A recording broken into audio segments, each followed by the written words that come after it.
नमस्कार दोस्तों, welcome to our YouTube channel M V Shatanshu. आज हम आपके लिए हिंदी भाषा की सेकंड क्लास लेकर आए हैं। ये आपके लिए बहुत ही महत्वपूर्ण साबित होगी। तो चलिए दोस्तों, शुरू करते हैं हिंदी भाषा की अपनी सेकंड क्लास। दोस्तों, आज की क्लास में हम लोग क्या पढ़ने वाले हैं? दोस्तों, आज की क्लास में हम वर्णमाला के बारे में जानेंगे कि वर्णमाला में स्वर और व्यंजन की क्या स्थिति है, कितने प्रकार के स्वर होते हैं, कितने प्रकार के व्यंजन होते हैं, व्यंजनों का वर्गीकरण किस तरह से किया जाता है वर्णमाला में। इन सभी पहलुओं पर हम लोग विस्तार से बात करेंगे कि स्वर ओष्ठ के आधार पर कितने प्रकार के स्वर होते हैं। ठीक है, हर तरह की बातों पर हम विस्तृत चर्चा करेंगे। तो चलिए दोस्तों, शुरू करते हैं अपने सेशन को आज। दोस्तों, स्वर और व्यंजन पढ़ने से पहले हमें दोस्तों एक बार वर्णमाला पढ़ लेते हैं हम लोग। वर्णमाला क्या होती है?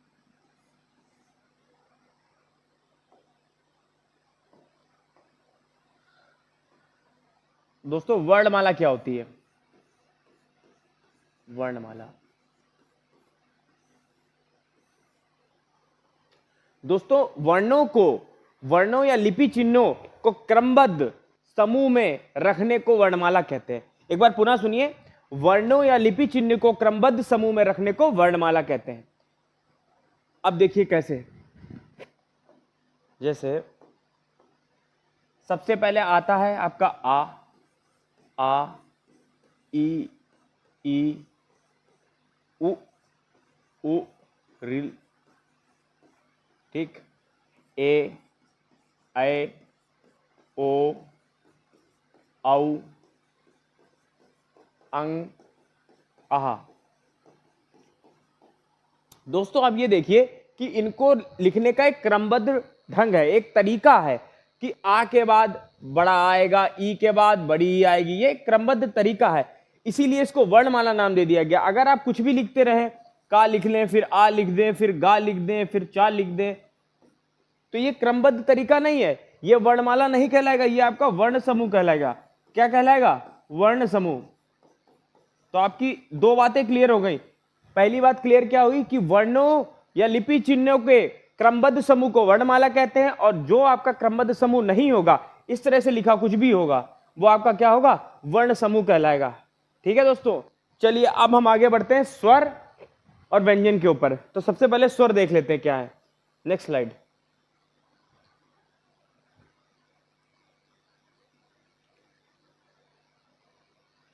स्वर आज का हमारा पहला टॉपिक है स्वर। अब देखिए, हिंदी वर्णमाला में हमारे कुल 52 अक्षर होते हैं। कितने अक्षर होते हैं? 52 अक्षर। उनमें से हमारे 11 स्वर होते हैं। कितने स्वर होते हैं? 11 स्वर। स्वर क्या होते हैं दोस्तों? जिन वर्णों का उच्चारण बिना किसी अन्य वर्ण की सहायता के हो, उन्हें हम स्वर बोलते हैं। या जिन वर्णों का उच्चारण बिना किसी अवरोध के हो, या जिन वर्णों के उच्चारण में हमें किसी अन्य वर्ण की सहायता की जरूरत नहीं पड़ती, उन्हें हम स्वर बोलते हैं। जैसे आ, बड़ा, ई। इन वर्णों के उच्चारण में मुख से बोलते वक्त हमें किसी अन्य वर्ण की आवश्यकता नहीं पड़ती। ठीक है, ये हमारे स्वर हो गए। इसको लिख लेते हैं।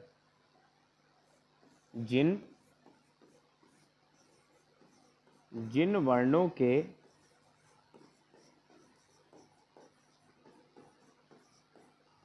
उच्चारण में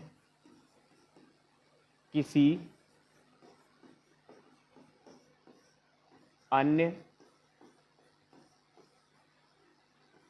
वर्ण की जरूरत नहीं होती है, वह स्वर कहलाते हैं। स्वर कहलाते हैं। स्वर स्वतंत्र होते हैं। कैसे होते हैं? स्वतंत्र। यह स्वतंत्र रूप में बोले जाते हैं। बोले जाते हैं।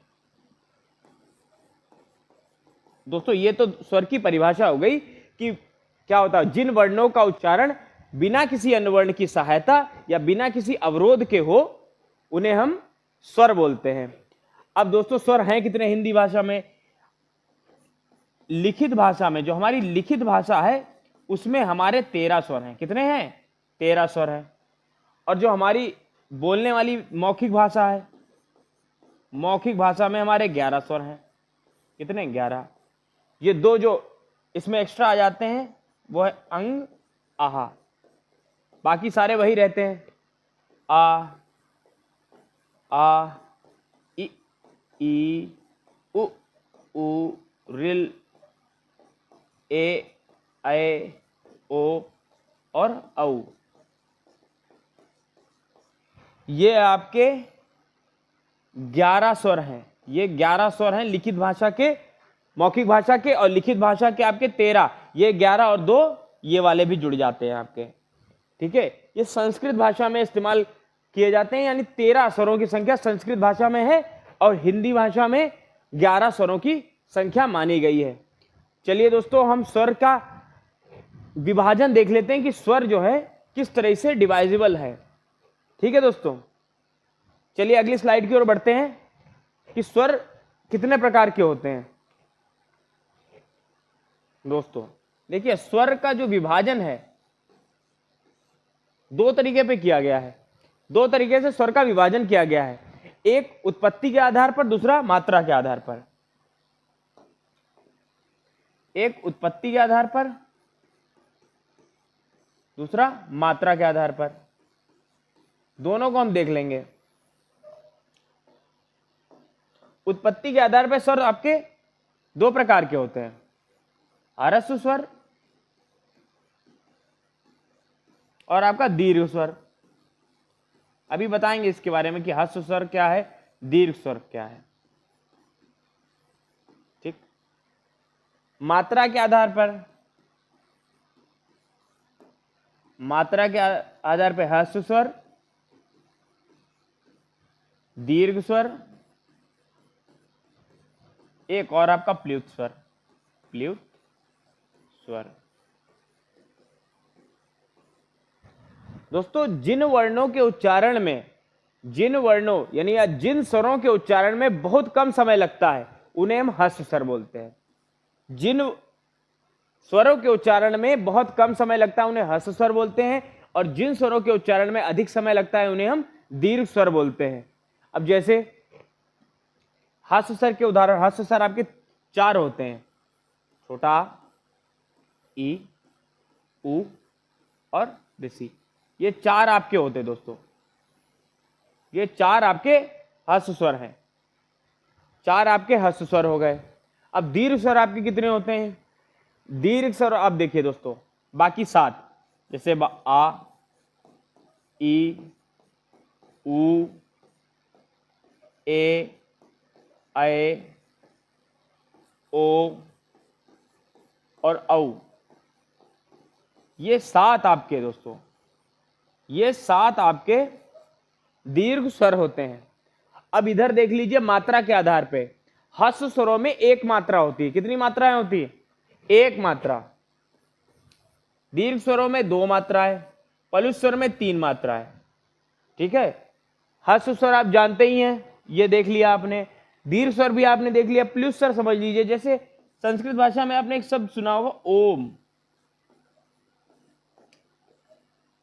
ये जो है इसको बोलते वक्त तिगुना समय लेते हैं हम। 1 मात्रा का 2 मात्रा का तिगुना समय लगता है। जिन वर्णों या जिन स्वरों के उच्चारण में तिगुना समय लगे उन्हें हम प्लुत स्वर बोलते हैं। ठीक है दोस्तों, ये आपके क्लियर हो गए होंगे बहुत अच्छी तरीके से, इसमें किसी को कोई डाउट नहीं होगा। अब ये इसको देख लेते हैं ऋषि। इस पे बहुत लोगों को डाउट रहता है कि ये ह्रस्व स्वर है कि दीर्घ स्वर है। दोस्तों ये ह्रस्व स्वर है, ये ह्रस्व स्वर है, इसको आप नोट डाउन कर लीजिए। री ये आपका ह्रस्व स्वर है, और इसका जो दीर्घ बनता है, थोड़ा गलत बन गया ये,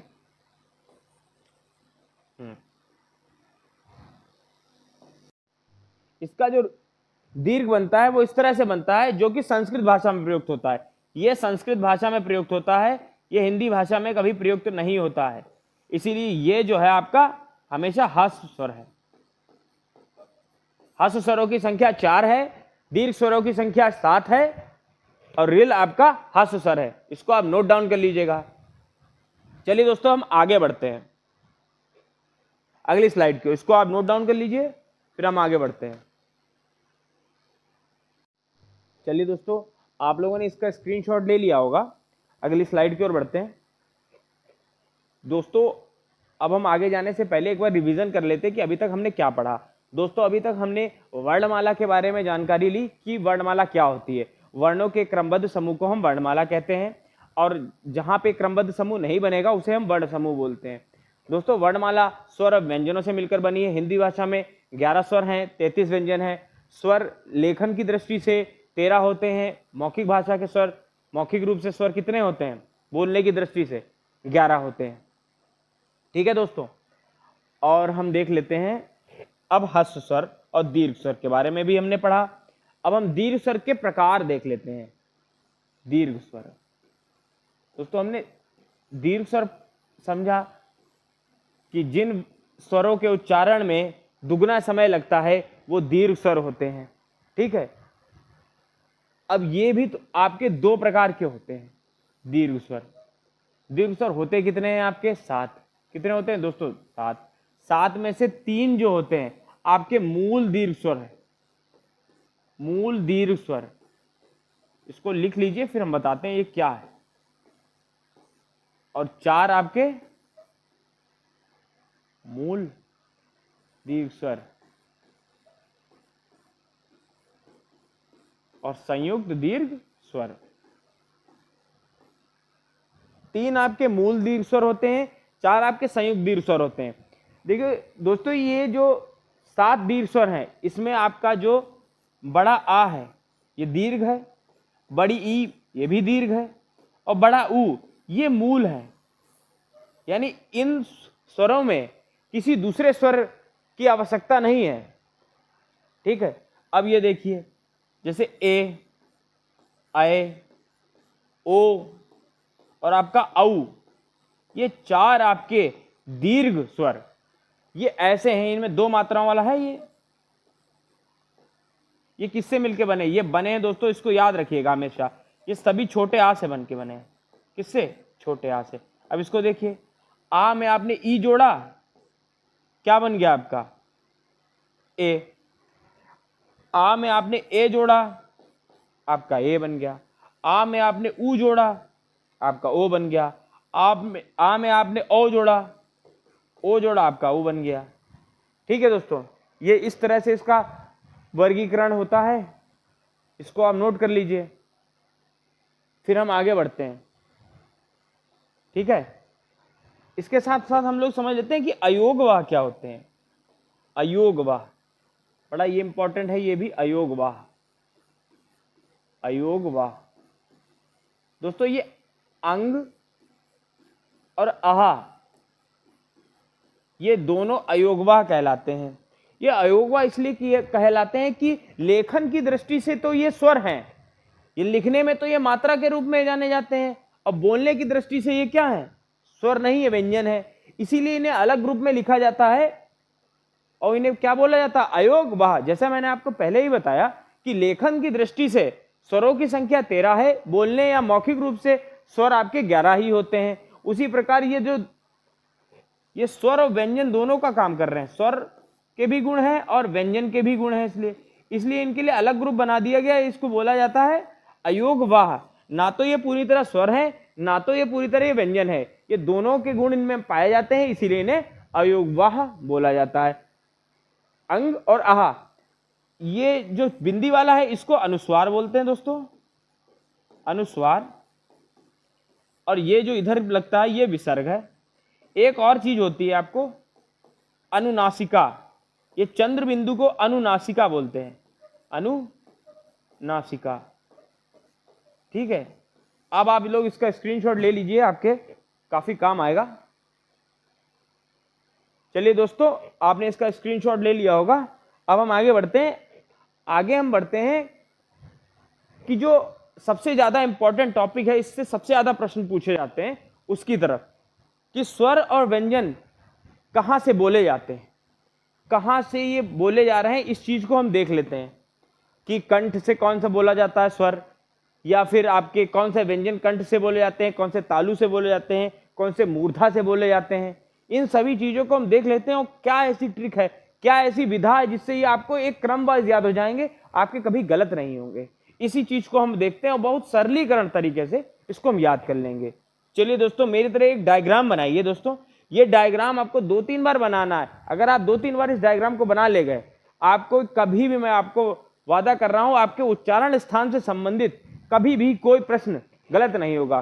कोई भी प्रश्न आपका उच्चारण स्थान से संबंधित आ जाएगा, आपका कभी गलत नहीं हो सकता। चलिए दोस्तों देख लेते हैं हम। सबसे पहले ये आपका स्वर है, स्वर नहीं, इसको देखिए दोस्तों, कंठ, तालु, मूर्धा, दंत, ओष्ठ, दंत, दंतोष्ठ,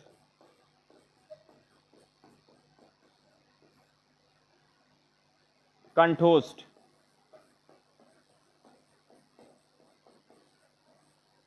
और कंठ तालव्य।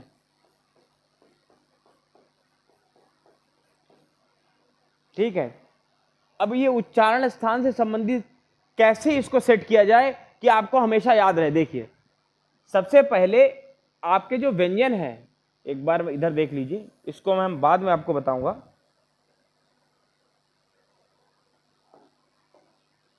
व्यंजन आपके ये होते हैं का, खा, गा, घा, ड़ा, ठीक, चा, छा, जा, झा, वा।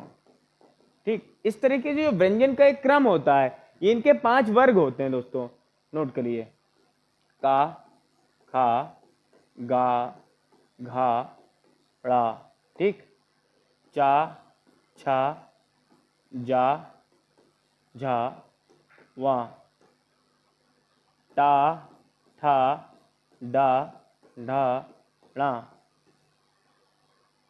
ता, था, दा, धा, ना, ओष्ठ, पा, फा, बा, भा और मा। ठीक है दोस्तों, ये इनका लिखने का तरीका है। अब आपके बचे कौन से? या, रा, ला, वा बचा, शय, शय, से, है बचा, शत, त्रक, ज्ञा बचा और श्रा बचा।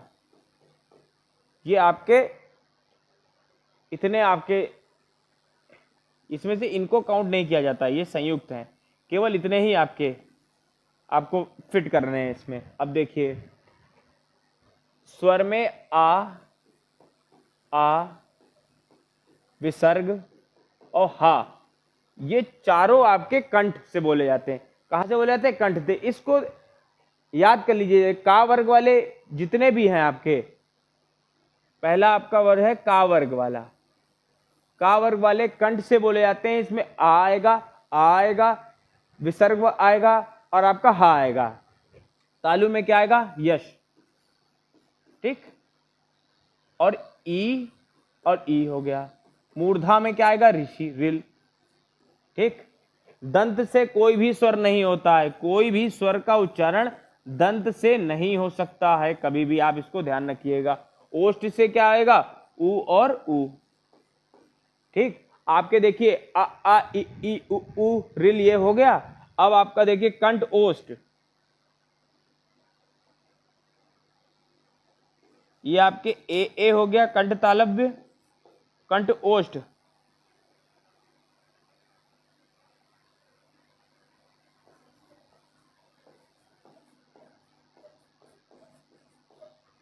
ठीक। ये ओ हो गया। दंतोष्ठ आपका क्या होता है? दंत से बोलने वाला वाह होता है, वाह दंतोष्ठ बोला जाता है, ठीक।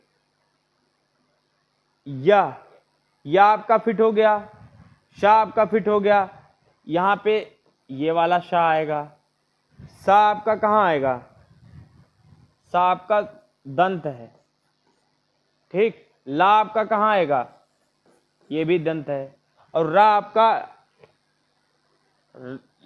ये, ठीक है दोस्तों। ये जो इसमें रा है, ये रा आपका कहाँ रहेगा, यहां पे रहेगा, ठीक। सारे आपके अक्षर हो गए, इसको आप नोट डाउन कर लीजिए, फिर इसकी ट्रिक बताएं आपको। मैं आशा करता हूं आपने इसको नोट कर लिया होगा। अब देखिए इसकी ट्रिक क्या है। केटीएम दा, KTM दा, के से आपको कंठ हो जाएंगे, टी से तालु हो जाएगा, एम से मूर्धा हो जाएगा, दा से दंत हो जाएगा, ए से ओष्ठ हो जाएगा। केटीएम एक बाइक आती थी दोस्तों, युवाओं में काफी लोकप्रिय है, केटीएम दा। कि केटीएम जो चलाता था उसको लोग बोलते थे दादा दादा करके, तो वही केटीएम दा करके आप इसको याद कर लेंगे। कंठ से आपके का वर्ग वाले हो गए, आ विसर्ग हो गया, आपका हा हो गया, तालु हो गया, चा छा जा झा, यश और ई इसमें शर हो गया, और ये आपका दंत वाले में कोई स्वर नहीं हो गया, सावला हो गया। दंतोष्ठ केवल एक होता है, वह होता है। कंठोष्ठ आपने देख लिया, कंठतालव्य देख लिया आपने, इसको नोट कर लीजिए। फिर अगले की तरफ हम बढ़ते हैं। चलिए इसमें एक चीज और देख लीजिए, स्वरों का उच्चारण। स्वरों का उच्चारण 6 जगह से हो रहा है। देखिए कहां कहां से हो रहा है। यहां से स्वर का उच्चारण हो रहा है, देखिए इसको मैं लिख देता हूं अलग पेन से। स्वर आपका कंठ से बोला जा रहा है, पहला। तालु से बोल रहे हैं, मूर्धा से बोल रहे हैं, दंत से नहीं बोलते, ओष्ठ से बोल रहे हैं, कंठ ओष्ठ से बोल रहे हैं, और कंठ तालब से बोल रहे हैं। ये 6 प्लेसेस से आपका स्वरों का उच्चारण होता है। जबकि इसमें मूल कितने होते हैं, मूल 5 ही होते हैं आपके। ये 1 2 3 4 5, ये केवल 5 होते हैं, बाकी सब इसके मिक्सचर से बने हुए हैं, ठीक है। और स्वरों का उच्चारण 6 जगह से होता है, ठीक। अब हम इसके आगे देख लेते हैं व्यंजनों के बारे में। दोस्तों अभी तक आपको मैंने लिखा दिया, मगर व्यंजन नहीं लिखाए हैं। व्यंजन आपके संख्या में कितने होते हैं, व्यंजन आपके बोले कितने जाते हैं, 33। कितने, जबकि आपको लेखन की दृष्टि से 39 मिलेंगे। ये फिर 6 अधिक कहां से आ गए, देखिए कहां से आ गए। देखिए 2 इसमें उच्छिप्त मिलेंगे, ठीक। या इन्हें द्विगुण व्यंजन भी बोलते हैं, इनके दो गुण हैं, ये 2 मिल जाएंगे। 4 आपके संयुक्त व्यंजन हो जाएंगे। 4 क्या हो जाएंगे, संयुक्त व्यंजन। अभी इसको लिखाएंगे, देखिए दोस्तों परेशान मत होइए, बहुत इजी टॉपिक है ये। देखिए 33 कौन कौन से थे, 33 आपके स्पर्शी व्यंजन होते हैं आपके। देखिए का वर्ग वाले, का, खा, गा, घा, ड़ा, ठीक, चा, छा, जा, झा, वहां, टा, ठा, डा, ढा, णा, ता, था, दा, धा, ना, पा, फा, बा, भा और मा। ये 25 आपके स्पर्शी व्यंजन है। कैसे, स्पर्शी व्यंजन, स्पर्शी व्यंजन, ठीक। ये कुछ ना कुछ स्पर्श करते हुए बोले जाते हैं, स्पर्शी व्यंजन इसीलिए कहलाते हैं, ठीक। इसके बाद अंतस्थ व्यंजन आपके कौन से होते हैं, जो बिल्कुल मध्य में रखे जाते हैं, इसलिए अंतस्थ व्यंजन कहलाते हैं। या, रा, ला और वा, ये आपके अंतस्थ व्यंजन हो गए। संयुक्त व्यंजन कौन से हो गए,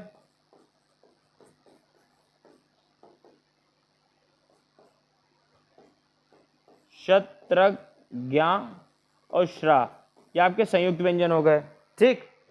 25 ये, 4 ये, 29 29 4 33, 33 और ये द्विगुण व्यंजन इसी में होते हैं, ठीक। हो गए आपके पूरे 25।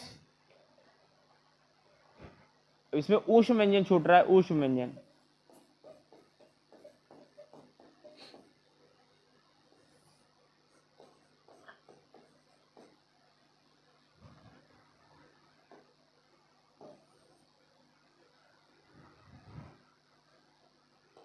श स स है, ये ऊष्म व्यंजन है आपके। ये देख लीजिए 25 ये आपके स्पर्शी व्यंजन, 4 आपके अंतस्थ संयुक्त व्यंजन आपके 4, ऊष्म व्यंजन आपके 4, ये कुल मिला के, और ये द्विगुण व्यंजन आपके 2, ये कुल मिला के आपके 39 हो जाते हैं दोस्तों। 25 प्लस 2 द्विगुण व्यंजन प्लस 4 आपके अंतस्थ व्यंजन, 4 आपके संयुक्त व्यंजन और 4 आपके ऊष्म व्यंजन, ये 39, ये 39 व्यंजन है जो आपको याद रखने हैं। ये आपसे पूछा जा सकता है कि संयुक्त व्यंजनों में कौन कौन से व्यंजन आते हैं, अंतस्थ व्यंजनों में कौन कौन से व्यंजन आते हैं, ऊष्म व्यंजनों में कौन कौन से व्यंजन आते हैं। अब इससे संबंधित कुछ प्रश्न भी आपके परीक्षाओं में पूछे जाते रहते हैं कि पार्श्विक व्यंजन आपका कौन सा है।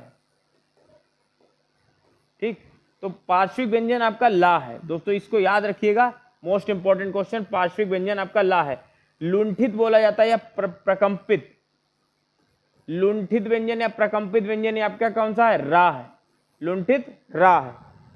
अर्धस्वर कभी कभार परीक्षा में पूछा जाता है दोस्तों, अर्धस्वर, अर्धस्वर या और वाह, ये मोस्ट इंपॉर्टेंट क्वेश्चन है, कई बार पेपर में पूछा गया है। अर्धस्वर कौन से होते हैं, या और वाह, कंफ्यूज नहीं होना है। ठीक है दोस्तों, अंतस्थ व्यंजन हो गए, संयुक्त व्यंजन अगले बार देख लेते हैं। संयुक्त व्यंजन किस चीज से मिलके बने, अगली स्लाइड पे देख लेते हैं। संयुक्त व्यंजन आपके कौन से हैं, श, त्र, ज्ञा और श्रा, ये 4 आपके संयुक्त व्यंजन है। ये किससे मिलके बने हैं दोस्तों, देखिए देखिए, कश, तर, ये है शर, ये है, ठीक, ये आपके संयुक्त व्यंजन है, ये इस तरह से मिलके बने हैं। इसको आप नोट कर लीजिए, ये भी कई बार परीक्षा में पूछा गया है कि संयुक्त व्यंजन में किस चीज से मिलकर बने हुए हैं। तो का ध्वनि में शा जुड़ा है तब बना है आपका शा, ता ध्वनि में रा जुड़ा है तो आपका त्रा बना है, ज्ञा ध्वनि में आपका वहां जुड़ा है तो आपका ज्ञा बना है, और शा ध्वनि में रा जुड़ा है आपका श्रा बना है। ठीक है दोस्तों, अब हम चलिए दोस्तों, अब हम देख लेते हैं स्वरों का वर्गीकरण, जो हमारे छूटे रह गए थे उनको देख लेते हैं कि जीभ के प्रयोग के आधार पर स्वर हमारे कितने तरीके के होते हैं। जीभ के प्रयोग, जीभ के प्रयोग के आधार पर आपके स्वरों का वर्गीकरण। अब देखिए, आप लोगों के मन में प्रश्न उठ रहा होगा कि जीभ के प्रयोग के आधार पर स्वर कैसे हम डिसाइड करेंगे। तो जीभ जब हम कुछ बोलते हैं या स्वरों का जब उच्चारण करते हैं तो जीभ हमारी या तो आगे के भाग को छूती है, या तो मध्य के भाग को छूएगी, या तो पश्च के भाग को छूएगी। तो उसी प्रकार से 3 भागों में डिवाइड किया गया है, अग्र, मध्य और पश्च। ये आपके 3 तरीके के स्वर हो गए दोस्तों, जीभ के प्रयोग के आधार पर। अग्र स्वर, मध्य स्वर आप याद रखिए कि आ होता है। क्या होता है, आ, मध्य स्वर आ होता है। और उसके बाद जो 3 आकृति वाले जितने भी हैं, आ, उ, ओ, औ, ये जितने भी पांचों के पांचों हैं, ये पा से 5 और पा से पश आप याद रखेंगे। इसके अलावा जितने भी बाकी बच्चे 4, कौन कौन से, ई, ए, रिल को काउंट नहीं किया जाता है इसमें। ठीक है, जीभ के प्रयोग के आधार पर स्वरों के वर्गीकरण में रिल को काउंट नहीं करते हैं। मध्य स्वर आपको हमेशा याद रखना है कि आ होता है। पश्च स्वर, इसमें क्या 3 की आकृति आपको याद रखनी है, इसकी ट्रिक है, ये 3 की आकृति आप देखने, आ, उ, सब में 3 की आकृति आपको दिख रही है। पा से 5 और पा से पश, इससे आप याद रखेंगे कि जीभ की प्रयोग के आधार पर स्वरों के 3 प्रकार हैं, अग्र, मध्य और पश्च। चलिए आगे बढ़ते हैं। जीभ देख लिया, अब हम देख लेते हैं ओष्ठ। ओष्ठ के प्रयोग, ओष्ठ मतलब होंठ, होंठ के प्रयोग। अब होंठ के प्रयोग से कैसे पता चलेगा, जहां होंठ गोल हो जाएं वो आपके कौन से हैं, वृत्तमुखी, और जहां होंठ आपके गोल ना हो वहां अवृत्तमुखी। ठीक, दो प्रकार के होते हैं स्वर, दो प्रकार के होंगे, आवृत्तमुखी, आवृत्तमुखी और वृत्तमुखी। देखिए इसको आप सही से पढ़ेंगे, वृत्तमुखी यानी गोला बना, वृत्त माने गोला होता है, जहां आपका गोला बनेगा यानी होंठ जहां आपके गोला बनाएंगे वहां पे आप वृत्तमुखी है, जहां नहीं गोला बनाएंगे वहां अवृत्तमुखी। गोला कहां पे बनाएंगे दोस्तों, जब भी आप उच्चारण करेंगे ऊ, ऊ, ओ, औ, केवल चार आपके स्वर ऐसे हैं, ऊ, ऊ, ओ, औ। इन चारों के उच्चारण में गोला बन रहा है यानी ये वृत्तमुखी। बाकी जितने रिमेनिंग 6 रह गए, रिल इसमें भी काउंट नहीं हो गया, ये आपके क्या हो जाएंगे, आवृत्तमुखी हो जाएंगे। कौन कौन से, ठीक,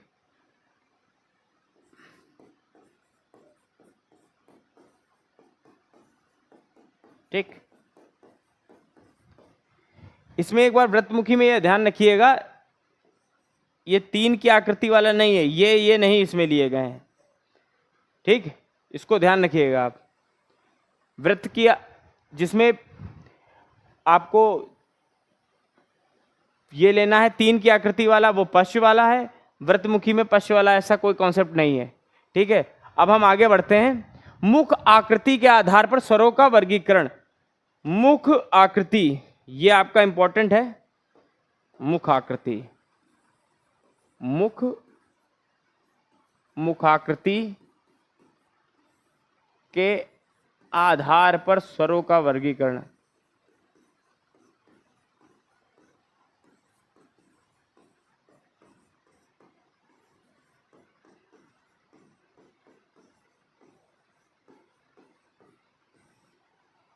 दोस्तों मुखाकृति के आधार पर स्वरों का वर्गीकरण 4 तरीके से होता है। कितने, 4। नोट कर लीजिए फिर बताते हैं। पहले विवृत, अर्धविवृत,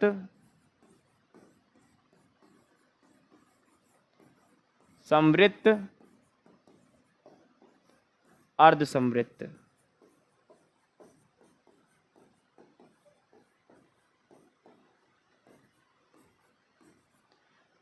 दोस्तों विवृत माने होता है आपका खुला हुआ, विवृत माने खुला हुआ। मुख जिसमें सबसे ज्यादा खुलेगा वो विवृत है, जिसमें कम खुलेगा वो अर्धविवृत है।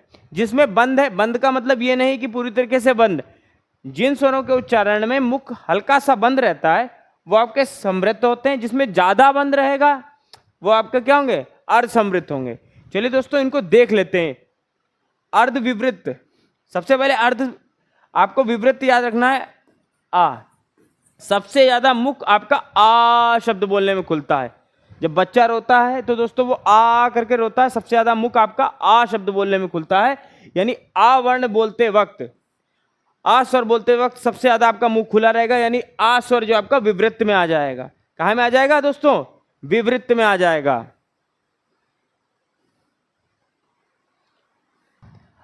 उसके बाद अर्धविवृत, अर्धविवृत आपके कौन से हो जाएंगे, आ, ए, और कौन सा हो जाएगा, औ और ऑस्ट्रिक। ठीक, समृद्ध माने क्या होता है, बंद होना। बंद किस में होता है आपका, ई उ उ, ई उ उ। अब बाकी बचे हुए आपके अर्ध समृद्ध हो जाएंगे। अर्ध समृद्ध ए और ओ, ए और ओ, ए और ओ, ये आप याद रखिएगा। अर्ध समृद्ध ए और विवृत आपके आ, यही इंपॉर्टेंट है। इसके अलावा कभी भी पेपर में नहीं पूछे जाते हैं। ठीक है, मुखाकृति के आधार पर स्वरों का वर्गीकरण 4 तरीके से होता है, विवृत, अर्धविवृत, समृद्ध, अर्धविवृत, अर्धसमृद्ध। ठीक है, अब देख लीजिए। मुख विवृत माने होता है आपका खुला हुआ, सबसे ज्यादा मुख आपका आ स्वर की बोलने में खुलता है, इसलिए ये आ हो गया। अर्धविवृत आपका कुछ कम खुला हुआ, आ, ए, ओ, आ, समृत माने बंद होता है, ई उ ऊ औ, अर्ध समृत ए औ। ठीक है दोस्तों, चलिए आगे बढ़ते हैं। जो हमारा टाइप छूटा है उसको देखते हैं। अब हमारा रह गया है, क्या रह गया दोस्तों, अब हमारा रह गया है व्यंजन, व्यंजनों का वर्गीकरण।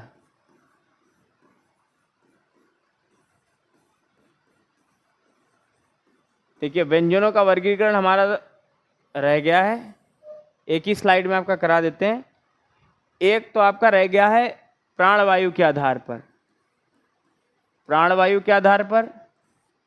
दूसरा आपका रह गया है घोषत्व के आधार पर।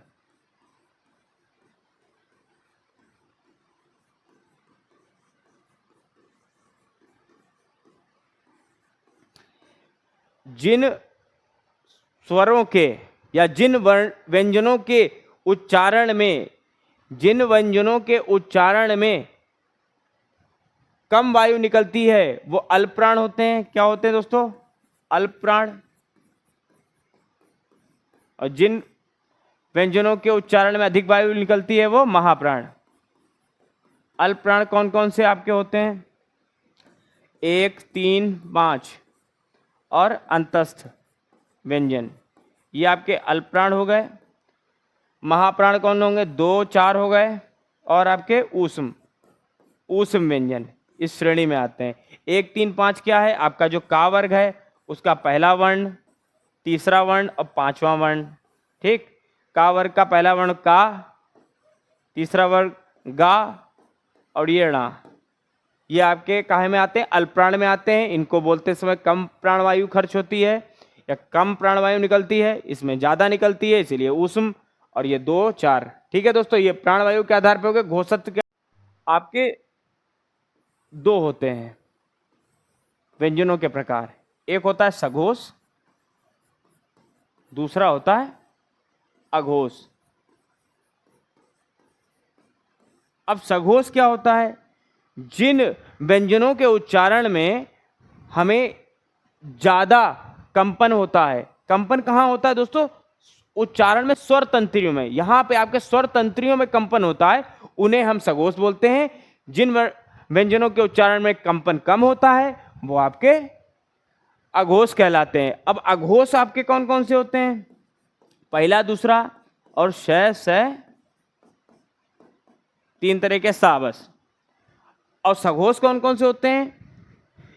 3, 4, 5, 3, 4, 5, य, र, ल, व, हा। और सभी स्वर आपके सघोष होते हैं। ये बात आप नोट कर लीजिए। जब भी आप स्वरों, इन सभी स्वरों का उच्चारण करते हैं तो आपके स्वर तंत्रियों में कंपन होता है, यानी वो सघोष हो गए। बाकी 3, 4, 5, जैसे इस तरह से 1, 3, 5 था, वैसे 3, 4, 5।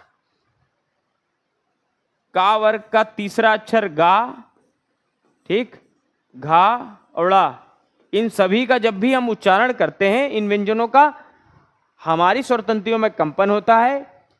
इसी वजह से इन्हें संघोष की संज्ञा दी गई है। और जिनमें कंपन नहीं होता है वो अघोष होते हैं। जैसे आप का और खा बोलेंगे, स्वर तंत्रियों में कंपन नहीं होगा। आप कभी बोल के देखिए, का, खा, पहला दूसरा वर्ण आप बोलिए, चा, छा, जा, झा, इनमें कंपन नहीं हो रहा। मगर आप गा बोलिए तो इसमें कंपन हो रहा है, घा, इसमें कंपन हो रहा है, ड़ा।